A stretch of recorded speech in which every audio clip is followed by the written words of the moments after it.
All right, Dr. Irgau, we are live. Perfect.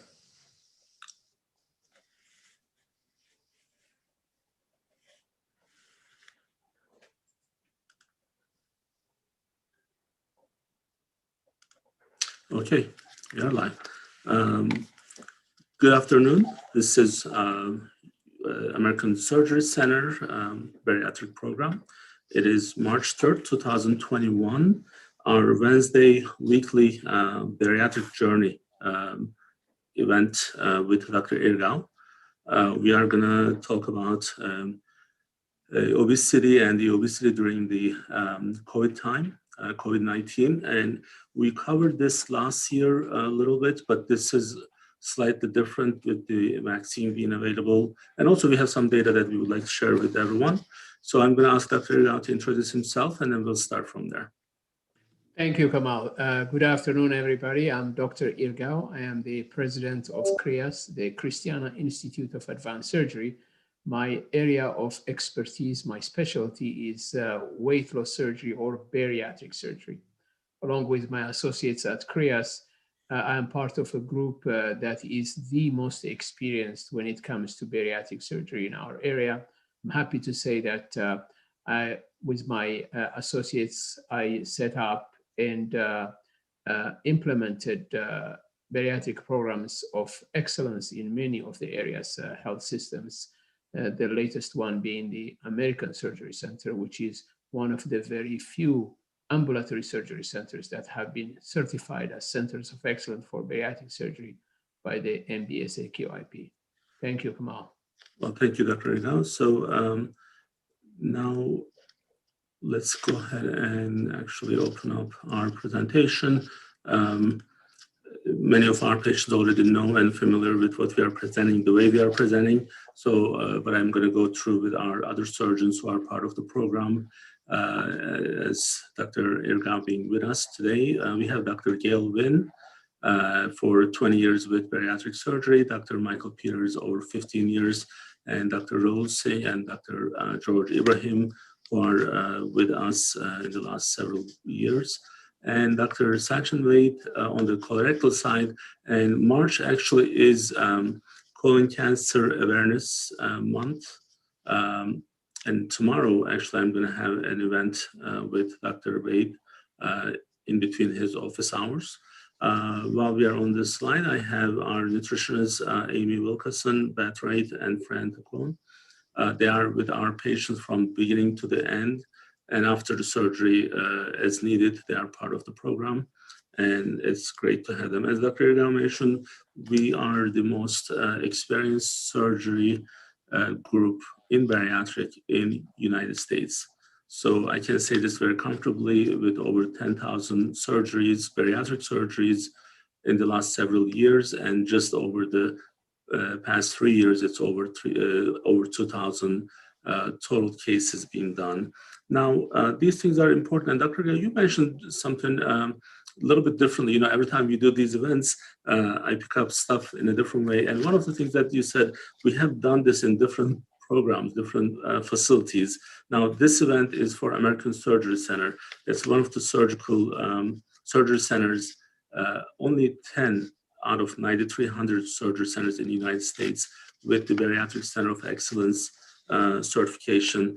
Now, what other programs have you guys done? Have we done? Like, I'm just not going to pretend like I don't know them, but if you can just very briefly mention the other programs that we had in the past. Absolutely. In Delaware, actually, before CHRIAS set up bariatric surgery in its modern form, there was no modern type of bariatric surgery program. So myself and my associate, Dr. Gail Wynn, did start and set up the Christiana Care bariatric surgery program, having performed laparoscopic gastric bypass, laparoscopic sleeve gastrectomy, laparoscopic gastric band at Christiana Hospital for the first time when our group started this. So the program as such was started by us, and it obtained a Center of Excellence status and recurrent certifications after that, really, with our group. And until very recently, my associate, Dr. Michael Peters, was actually the program director for bariatric surgery at Christiana Care for many, many years. Similarly, we started from scratch the bariatric program at St. Francis Healthcare as well. And until now, actually, my associate, Dr. Gail Wynn, is the medical director for bariatric surgery at St. Francis Healthcare. And also in Bay Health at Kent General, we set up the program. And until recently, my associate, Dr. Rahul Singh, was the medical director of bariatric surgery there as well. This, in addition to the fact, as you know, Kemal, over the years, we have actually trained many surgeons in bariatric surgery, not only as trainee surgeons within the residency programs, but we've had surgeons coming in to watch us do the surgery. We have been invited to go to many hospitals around the country, really, to proctor people when they started doing bariatric surgery. So we do have considerable experience when it comes to bariatric surgery. Thank you. So I'm going to actually go ahead and open up our topic for today. We want to discuss the COVID-19 impact on our patients with obesity. And now why this is important is because it has a different impact on this group of patients. And I do want to kind of support this with some data that we have. Now, just so that who may be qualified for bariatric surgery is those patients, those individuals who are over 18 years old, and at least 100 pounds overweight, or your body index max is, body mass index is over 40, and if it's between 35 and 39, then you may need to have one of the comorbidities, and those comorbidities such as high blood pressure, type 2 diabetes, sleep apnea, and the heart problems. So one of those four would qualify. Now, as obesity is never by itself, it has so many different illnesses. It's actually kind of, it made a lot of friends in the illness world, I guess. So many diseases are together, unfortunately. Now, which makes it even more complicated for those patients, those people, those individuals in the COVID-19 world. So the pandemic has so much impact on everyone. But if you are one of those patients who are struggling with the obesity, this is even more difficult for those patients. So Dr. Irgau, if you can, I mean, now we have done almost like 300 surgeries since COVID started. So you have, you've been dealing with these patients, but I just want to kind of see how those changes were made for the COVID-19 process from your side and what those patients are dealing with. Absolutely. Obviously, as we all know, 2020 has been a very difficult year for all of us, particularly because our life has been almost totally dominated by the pandemic of the coronavirus. When it comes to the management of obesity, when it comes to dealing with patients who struggle with obesity, this has been actually even more of a problem. If you will, the pandemic has forced us into a lifestyle that is almost the perfect setup for gaining weight.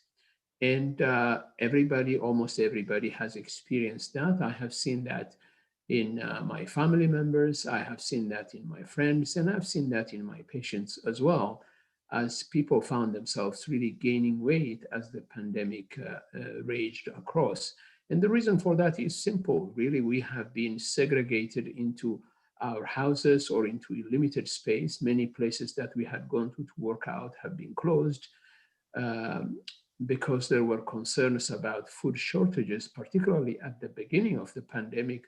Hoarding food whenever we could find it in the stores was actually the norm. So there was a lot of food within the house. There was a lot of time to cook. There was a lot of pressure from the stress point of view to eat continuously to relieve the pressure. So the setup was there really for people to struggle with weight. So it was not uncommon for me to follow up my patients and then see them really gain weight as opposed to lose weight. And also, as they were in the process for preparing for bariatric surgery, even though they were in the program and seeing nutritionists, they really struggled with the weight. So it was really a very, very difficult year when it came to really controlling weight. And the reason is, as I said, it was a perfect setup, lack of physical activity opportunity, plentiful of food, stress, and in that situation, you could see how people struggle. So we really, I spent a lot of time during consultations with my patients, really coming out with strategies to overcome that, strategies that I actually had to come up for myself also, because I am, as part of the, of the community, I am myself, I found myself in the same situation, restricted physically to a few places, not being able to work out because gyms were closed or they were not considered safe. In addition, plentiful of food industry. So what could we do? What could people do in order to overcome this? First thing is really to be conscious about this. The one thing that is very important is to be aware of a problem. If you're not aware of the problem, obviously it's very difficult to find a solution for it. So awareness is by far the more important step, right? To be aware that there is a danger of gaining weight during this time. And then what can you do? Of course, the basic things of watching what you eat and trying to go out and walk whenever you can, although you have to watch for social distancing and so forth, are very important. But one of the critical problems that I found people struggling with is constantly snacking, because you're around food, around the kitchen, around the fridge all the time, because you're restricted, right? Many of us have been working from home for many months. Well, home means your office is only a few steps away from the refrigerator, from the kitchen, right? Mm-hmm. So how do you combat that? Well, one of the ways, actually, Kemal, and you and I have talked about this, is to try to define time-restricted eating, which is part of the technique of intermittent fasting that you and I talked about. So if you try to decide that your eating window during that 24 hours is going to be from X hour to Y hour, then you consciously will try to eat only within those times, right? And you will try to drink water or non-calorie drinks during the other times, right? So it's the technique of intermittent fasting, which I believe is perfect for this type of situation. So the first thing is awareness, to be aware that this situation is occurring, to find out strategies. And one of the strategies, as I said, is to have this schedule in which you allow yourself to eat, and a schedule in which you are fasting, you are not eating. So really introducing that technique I found very useful for myself, very useful for my friends and family. And you and I have talked about this many times, Kemal. So that's one of the strategies that I counsel people on, and I found very, very useful. So, Dr. Irgau, one of the studies that I want to share, one from Cleveland Clinic, and the other one is from United Medical ACO. Mm-hmm. And I do want us to kind of go over these. So this number came out in March 2020. It was actually for the time of March, entire month of March 2020. Mm-hmm. These are patients with underlying medical conditions, confirmed hospitalizations. So mm-hmm. obesity is with 48.3%. Is the number two most common illness. Now, because this is a specific to hospital data, I started our own kind of research-based study. It's just the foundation of the research that we may have. This is United Medical patients with different age groups, and this group of patients in this one, they are born before 1971. Mm-hmm. So I'm not in this group.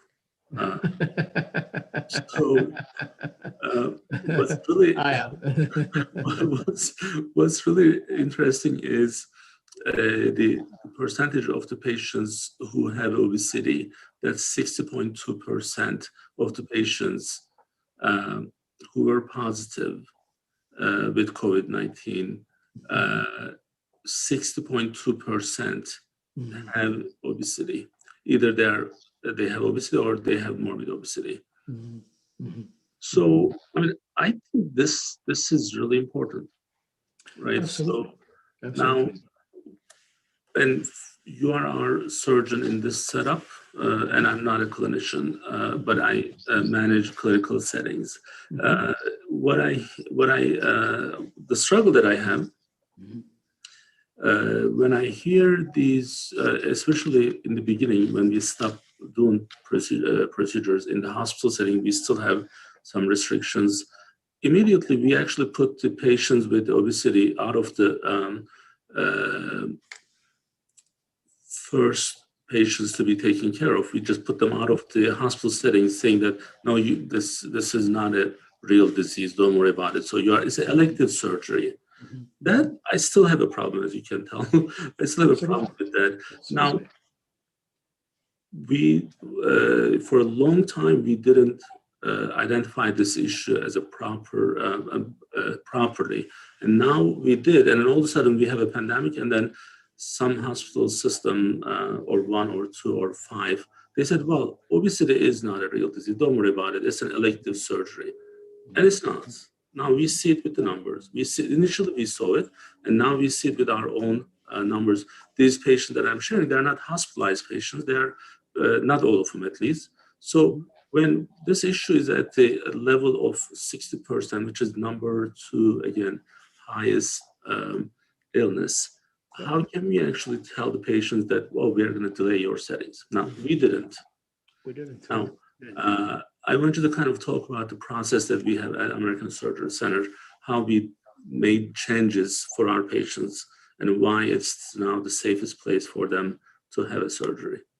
Absolutely. Just to begin with, I would like to touch also upon the important point that you brought out, and that is that obesity is a risk factor for serious illness, for hospitalization, or even for mortality if one were to contract the coronavirus, right?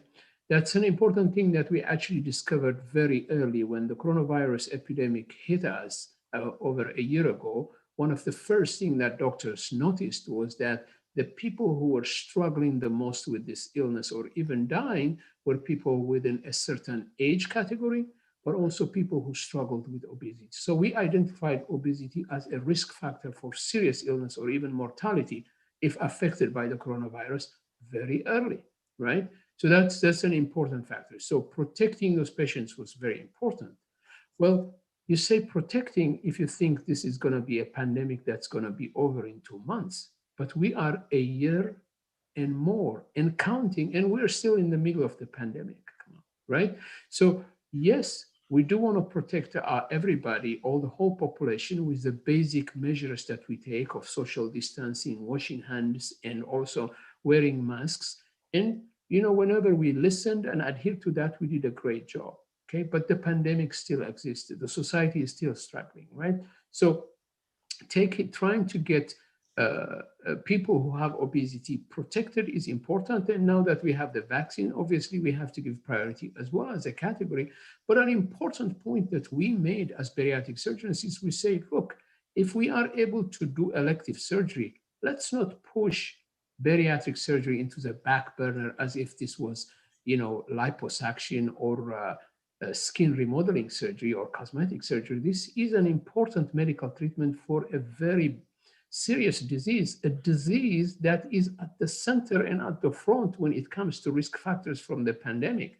So when hospitals were talking about prioritizing surgeries, elective surgeries, and bariatric surgery was pushed in the back, we said absolutely not. We have to make sure that people who suffer from obesity are treated actually aggressively so that their risk from this coronavirus is also decreased with the weight loss that they're going to receive.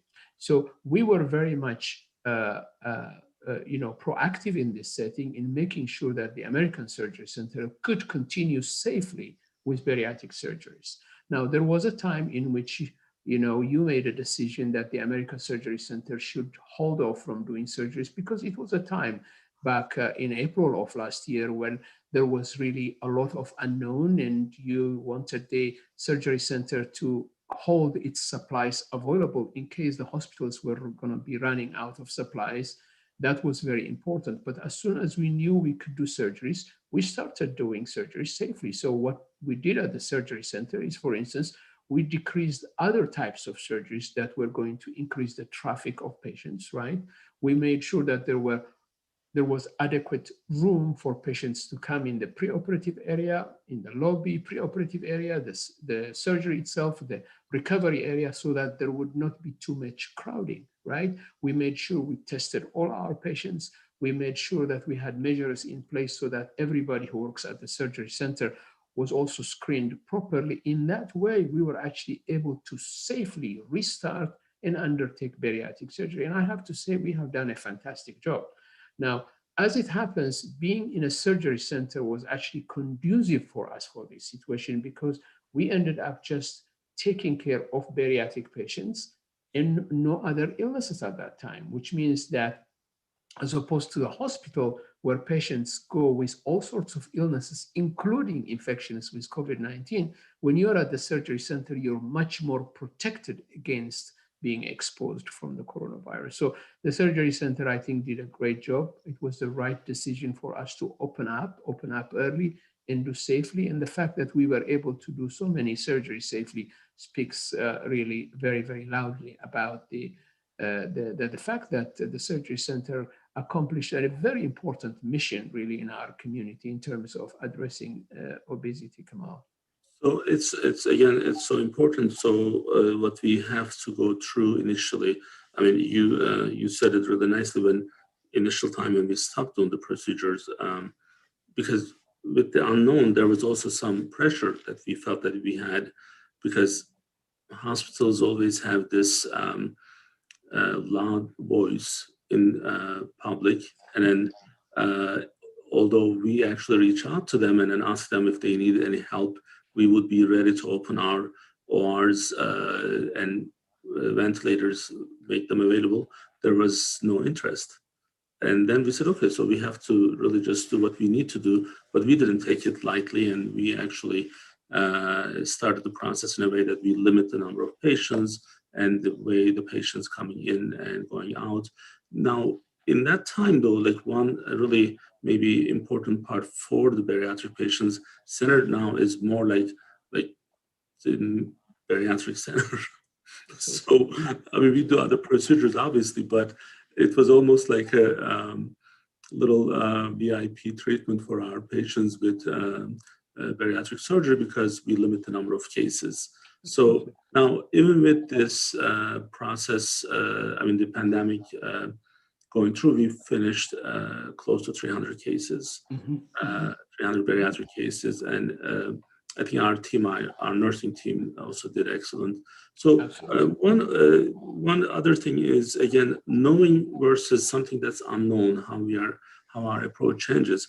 When the patients who were positive after the testing, because we do testing right before, 1 week before the surgery, while they're actually going through the quarantine, and there were cases, maybe 3 or 4 patients were positive. In those cases, what we do is we wait for 2 weeks minimum, and then we repeat the test twice. And then once that patient is clear, then we are still able to pursue the surgery. And it may have a 4 to 6 weeks delay, but it's not a big deal. But the main highlight for us, and for me personally, when I talk to the patients, when I talk to other people, I mean, we are an accountable care organization with more than 100,000 patients. The message that we have to put out there is chronic illnesses is not something that we can delay. And then that's everything that we did for our patient population was around not delaying, because everyone initially stopped maybe treating these patients, not just the obesity, but any other non-urgent maybe patients. But that was not the right thing to do. So because you're not going to be able to delay these procedures, as you delay them, it comes back. It never goes away, but it comes back as a bigger problem with more other illnesses together. So, of course, going through this, as we mentioned, it has to be in the right setting. It has to be with the right program. And when you have the right people in your team, even the complicated process becomes less complicated, more simple and straightforward. And I do thank our surgeons and our nursing staff, our care coordinators, specialties who are part of this. They make it a lot easier for our patients. Now, of course, telemedicine made all this a lot easier. Dr. I know you do almost, 85–90% telemedicine these days? I do, Kemal. So what we have done essentially is we have taken advantage of the fact that telemedicine has become much more available, and regulatory bodies were also much more relaxed about the platforms that we could use in order to reach patients during these restrictions of the coronavirus. And that allowed us really to almost exploit the flexibility that telemedicine gives both to us as physicians, but also to the patients, to really make sure that the encounters with our patients happen, right? Very often, if you have an appointment with your doctor and you have to really take 2 to 3 hours of your day to make it happen, it makes it much more difficult for that to occur. Whereas with this flexibility for patients to really be with us, taking off only a few minutes of their day, made it really very easy for us to do that. So of course, there are situations where we have to see patients in person to examine them. And what we do is we devote a certain number of hours of our office hours for that, but the vast majority we're able to conduct by telehealth, and that has been extremely successful. And in a way, Kemal, that has also helped us really follow up our patients during this difficult time, because if we were not able to see them frequently, perhaps their struggles with the weight during the coronavirus would have been a lot worse. But these encounters gave them an outlet to get to somebody that could counsel them and guide them during this pandemic. Another thing that I wanted to mention, Kemal, that is also very important is that as we opened up our surgery centers safely for the bariatric procedures, there was reluctance from patients to go ahead with surgery during this pandemic because they were worried about exposing themselves, right? But in a way, having the surgery center open for this created some sense of comfort and security for the patients, because they knew they were coming to a place where there would not be other floors, other wards, other areas of the health facility where there would be actively infected coronavirus patients. And so going to the hospital, patients were reluctant, as you know, and we talk about this in other situations. Patients, even with some acute illnesses, were afraid to go to the hospital because they were afraid of the coronavirus, right? So when it came to deciding to go for bariatric surgery, knowing they were coming to a place that was free from acute illnesses gave them a lot more confidence about the process, and therefore we were able to do the surgery much more comfortably than in a hospital setting. Absolutely. All right, Dr. Well, thank you so much. So we have just a couple of reminders for our patients. As I mentioned, tomorrow we have our second event with Dr. Wade. We'll discuss the colorectal surgery and colonoscopy screening during the COVID-19. But again, this is the colon cancer awareness month, so it's important. Our goal was to open the week with him and then have another one at the end of the month. And that's what we're planning to do. And also everything that we have today throughout the week, I think this is a really good chart that's prepared for us. There are right now 4 events that we do on a regular basis. This is kind of like your TV channel because you don't watch anything.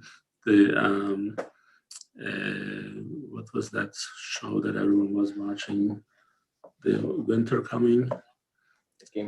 Game of Thrones is over now, so no one is watching. So this is our Game of Thrones. So for bariatric, we have Wednesdays, every Wednesday, 3 p.m. With Bariatric Surgery Journey. Every second and fourth Tuesday, 6 p.m. CHRIAS and St. Francis weight loss webinars. Every Friday at 12 noon, UMACO recent updates. And every second and fourth Wednesday, 7 p.m. is Wednesday Wellness Webinars, which is done by our dietitians, nutritionists from UMACO. You can get these events, and then also if you are not able to get them live, you can always watch them later on. And this is pretty much what we have for today. But before we close, I'm just going to check if we have any questions that maybe we didn't address. And I'm going to ask Tanner, who is looking at those, so then later on the patients are yelling at me that you didn't answer my question. So, well, today, Dr. I didn't tell you, but today is Tanner's birthday. Hey, happy birthday, Tanner. He's 19 now. Are you 25 yet? 24, oh my God. 24, okay. Yeah. You're not jealous. He's a baby. He's a baby. So we don't have any questions that we didn't address. All right, so we'll be back next week at the same time. Thank you for being with us, Dr.